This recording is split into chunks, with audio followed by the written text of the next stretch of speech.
Ini ada berita yang ngeri-ngeri sedap ya, oleh dari ya Eros Djarot ya. Jadi saudara sekalian, Eros Djarot ini tokoh yang multi talented ya. Selain seorang politisi, dia juga adalah seorang musisi dan juga sutradara film. Film pertamanya itu adalah Cut Nyak Dien, dan kalau tidak salah satu-satunya film yang ia sutradarai dan langsung menyabet film terbaik ya di Festival Film Indonesia when I was still a student in Palembang ya. Dan ini kita tidak bicara soal talentanya, tetapi soal pernyataannya soal Jokowi ya. Eros Djarot ;2 Jokowi sudah tidak sehat ya. Apanya yang tidak sehat tentunya ya. Dari Republik Merdeka online ya .id. Republik Merdeka, rakyat sudah jengah dengan kepemimpinan Presiden Joko Widodo Jokowi. Mereka bahkan sudah berani lantang menyuarakan ketidakpuasan terhadap pemerintah. Demikian antara lain disampaikan budayawan Eros Djarot dalam mencermati dinamika sosial di masyarakat jelang berakhirnya pemerintahan Jokowi Ma'ruf Amin. Itulah sebabnya Eros Djarot pun menggagas ya upaya untuk memundurkan Jokowi sebelum tanggal 20 Oktober. Karena sudah tidak punya social legitimacy lagi, political legitimacy mungkin masih ada karena DPR masih mendukung, tapi social legitimacy-nya sudah nggak ada lagi ya. Kemudian rakyat tidak bodoh. Sekarang realitanya masyarakat sudah berani mengatakan sudah cukup Pak Jokowi, kita sudah tidak bisa dibohongi Anda lagi. Semua yang saya pelajari nadanya sama, kata Eros Djarot dikutip dari kanal YouTube Abraham Samad ya. Selama ini rakyat telah berharap banyak kepada Presiden Joko Widodo untuk memberi teladan yang baik, namun faktanya harapan rakyat bertentangan dengan fakta yang terjadi di lapangan.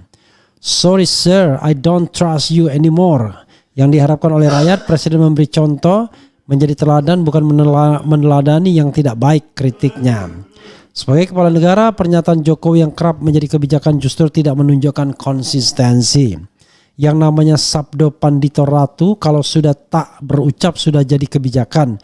Jangan ngomongnya A di situ taunya B, nanti B jadinya C, kan rakyat bingung jelasnya.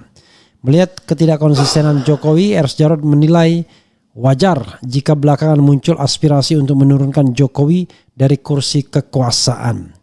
Orang yang mempunyai akal sehat, budi pekerti sehat pasti menganggap Pak Jokowi dalam keadaan yang tidak sehat.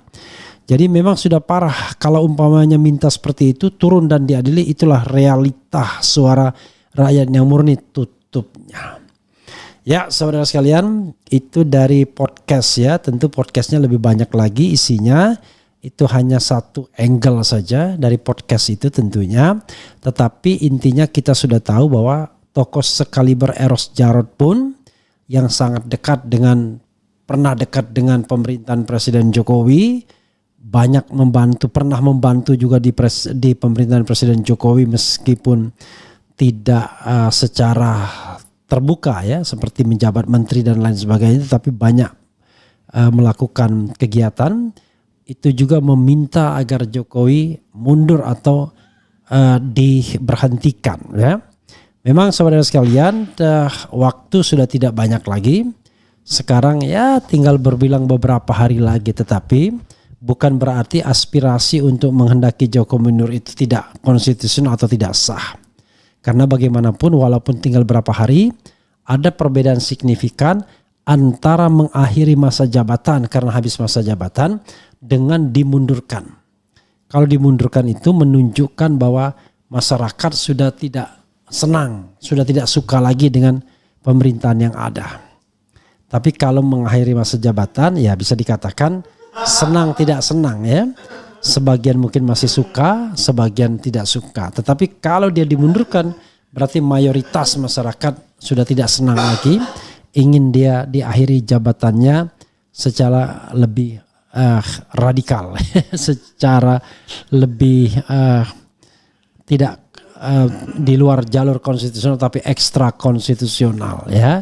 Sekali lagi saudara sekalian, saya sampaikan tadi saya bertemu dengan tokoh-tokoh tadi termasuk Eros Djarot, termasuk Mahfud MD, termasuk Bambang Harimurti, termasuk Said Didu, termasuk Andi Sahrani, termasuk Petrus Celestinus, kemudian Erik S. Paat, termasuk juga siapa lagi, you name it,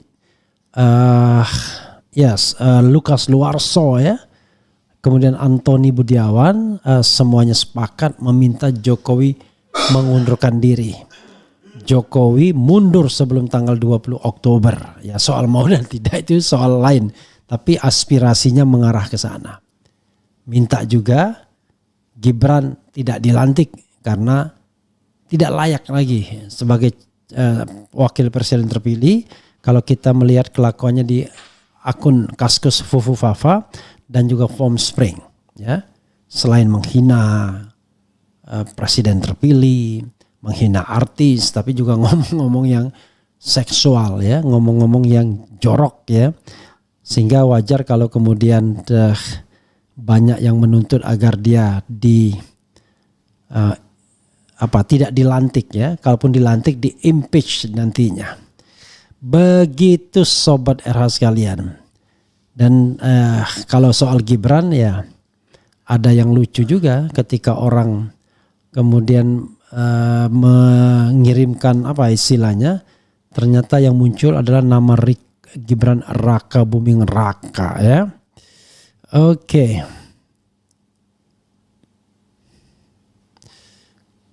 Ini ada juga beberapa, ya. Relawan Gibran Mania, ada Gibran rajin sholat, tahajud dan bersedekah, luar biasa, ya. Tapi ini lucu juga, ya. Rupanya gambar Mahfud dan saya Eros Jarot, saya Didu itu sudah beredar juga, entah kemana beredarnya. Warganet iseng transfer GoPay ke nomor HP akun Fufu Fafa, muncul nama Gibran Raka Buming, ya. Makin jelas bahwa itu adalah Gibran Raka Buming Raka. Kita lihat bagaimana selanjutnya, sobat era sekalian. Coba kita bacakan komentar sobat era sekalian terhadap pernyataan Eros Jarot ini, ya. Oke. Aku pikir Deddy Mulyadi doang politisi yang gak jaim bilang hal-hal yang dianggap jorok. Ternyata yang image-nya santun kayak RK, Gibran mereka juga sama, cuma jaim. Bang Refli, Prof Mahfud tadi bilang Mulyono menyengsarakan rakyat enggak? Kita membahas secara serius, ya, tuntutan untuk meminta Mulyono mundur dan juga tuntutan untuk Gibran tidak dilantik. Prof Mahfud sendiri pada posisi, ya, awalnya mengatakan khawatir kemudian berimbas kepada Prabowo misalnya. Tetapi kalau kita lihat mood publik, sebenarnya publik menginginkan yang tidak dilantik itu adalah Gibran Raka Buming Raka, ya. Saja, ya, tidak ke Prabowo. Ya, walaupun saya pribadi saya mengatakan bahwa baik Gibran maupun Prabowo menang dengan cara curang, tapi kalau ukurannya kecurangan pemilu sudah selesai dengan adanya putusan Mahkamah Konstitusi. Nah, untuk Gibran Raka Buming ukurannya bukan putusan MK lagi, tapi akun Fufu Fafa yang membuat dia kemudian bisa dikatakan melakukan perbuatan tercela. Begitu, ya, saudara sekalian. Semoga Allah melindungi kita semua rakyat Indonesia dari pemimpin-pemimpin yang zalim, ya. Allahumma sholli ala Sayyidina Muhammad. Allahumma sholli ala Sayyidina Muhammad wa azgiliz zalimin bizalimin, gitu, ya. Teguh Santoso, Jokowi bakal menjadi presiden pertama yang akan dipersangkakan atas kebijakannya, terutama terkait kasus KM50. Jokowi dan Mahfud MD wajib dimintai tanggung jawab kasus ini. Cuci tangan semua setelah menikmati kekuasaan Mulyono. Alhamdulillah saya tidak menikmatinya, ya. Saya stop ketika penguasa itu masih ada dan kesempatan itu masih ada, ya.